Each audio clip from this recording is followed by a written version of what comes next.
Assalamu alaikum viewers, I am Hina Mehjabeen. I hope you all will be fine. As you know, midterm papers of fall 2023 हो रहे हैं और students अपने papers different platforms पर share करें और वहाँ से कलेक्ट करके मैं अपने चैनल पर अपलोड कर रही हूँ, क्योंकि बहुत सारे स्टूडेंट्स की रिक्वेस्ट आई थी कि जैसे पहले अपलोड करती थी आप पेपर्स वैसे अपलोड करें लेटेस्ट। सो टुडेज़ पेपर शेयर करने से पहले अगर आप मेरे चैनल पर न्यू हैं देन प्लीज़ मेरे चैनल को सब्सक्राइब कर दें, बेल आइकन को क्लिक करना मत भूलिएगा ताकि upcoming lectures, different assignments, quizzes and papers के नोटिफिकेशंस आप तक पहुंच जाएं।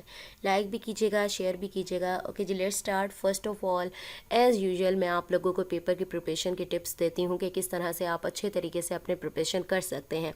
फर्स्ट ऑफ ऑल क्विजेज़ हमारे 20 to 25 आई थिंक होते हैं, तो उसकी प्रिपरेशन के लिए बताती हूँ कि कैसे कर सकते हो। आपने करने हैं लेटेस्ट क्विजेज़। अब लेटेस्ट क्विजेज़ का क्या मतलब है, किसी भी सब्जेक्ट की बात करें, मोस्टली जो सब्जेक्ट्स होते हैं उनका जो मिड टर्म है उससे पहले क्विज़ 1 और क्विज़ 2 हो जाता है, तो आपने एक तो अपने वाला क्विज़ करना है, सेकेंडली डिफरेंट चैनल्स या डिफरेंट वेबसाइट्स, आई थिंक आजकल तो यूट्यूब चैनल्स पर डिफरेंट सब्जेक्ट्स के क्विजेज़ अपलोडेड होते हैं, तो वहाँ से आप लोगों ने देखने हैं। समटाइम्स वहाँ आंसर गलत भी बताया जा रहा होता है, तो आप साथ साथ मैच भी कर लीजिएगा अगर आपके पास टाइम हो तो, ठीक है। तो यानी आपके पास बहुत सारी कलेक्शन हो जाएगी क्विज़ेज़ की, तो आपके ज़्यादातर क्विज़ेज़ जो एग्ज़ाम में आने वाले हैं वो सेम ही हो जाते हैं, ठीक है। क्विज़ की प्रिपरेशन हो गई। जो सब्जेक्टिव पेपर होता है उसकी कैसे प्रिपरेशन करनी है, आप हैंड आउट्स तो देख ही रहे होंगे, लेकिन आपने क्या करना है उसके लिए MCQs के लिए भी पास्ट पेपर आप यूज़ कर सकते हैं। सब्जेक्टिव का जो है पोर्शन वो आप पास्ट पेपर से आइडिया ले सकते हैं कि किस टाइप के क्वेश्चंस पूछे जा सकते हैं, या फिर अगर उसके पास्ट पेपर, क्योंकि बहुत सारे सब्जेक्ट्स ऐसे हैं कि उनके जो हैंड आउट्स हैं या लेक्चर्स हैं, वीडियो लेक्चर्स भी चेंज हुए हैं और बाकी जो पास्ट पेपर्स अवेलेबल हैं वो 10-10 साल 15-15 साल पुराने हैं, तो प्रॉब्लम होती है। तो उसके लिए क्या करेंगे, MCQs से ही आपको आइडिया मिल जाएगा कि कौन से क्वेश्चन ऐसे पूछे जाते हैं, ठीक है। शॉर्ट में लॉन्ग में भी ऐसे ही पूछे जा रहे होते हैं क्वेश्चन।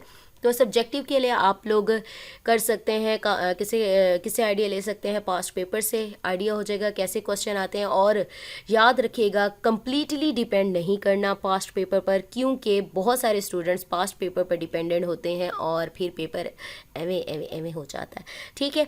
सो आज जो पेपर है वो है MTH 601 का, ये सेट नंबर 2 है। आई थिंक मैं MTH 601 का सेट नंबर 1 यानी उसमें कुछ पेपर्स ऑलरेडी शेयर कर चुकी हूँ।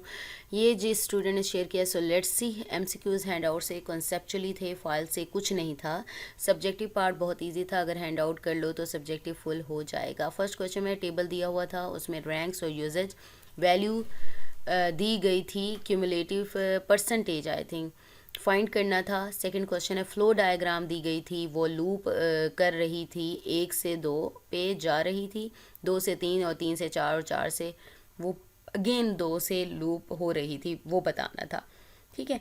तो इस टाइप का आप लोगों ने क्वेश्चन किया तो वो कीजिएगा। थर्ड था फ्लो डायग्राम दी गई थी, उसके क्रिटिकल पाथ है, कंप्लीशन टाइम बताना था। फोर्थ क्वेश्चन आई थिंक वो भूल गई, ठीक है।